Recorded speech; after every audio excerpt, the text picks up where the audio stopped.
Lampi, tuoni, vento. A prima vista sarebbe potuta sembrare neve, invece era grandine. Una violenta grandinata durata circa 15 minuti che lunedì sera si è abbattuta sulla laguna e sulla terraferma e che ha reso il paesaggio veneziano quasi spettacolare, tanto da indurre moltissime persone a riprendere l'evento con il cellulare.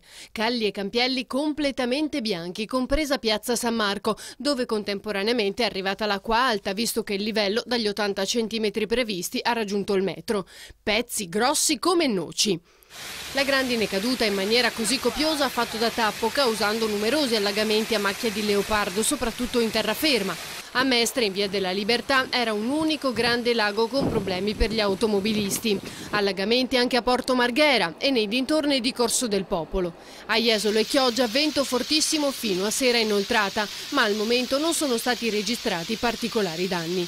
Il sole che ha svegliato i veneziani è stato però d'aiuto nella risoluzione di piccole criticità idrauliche inevitabili in laguna dopo la violenta grandinata.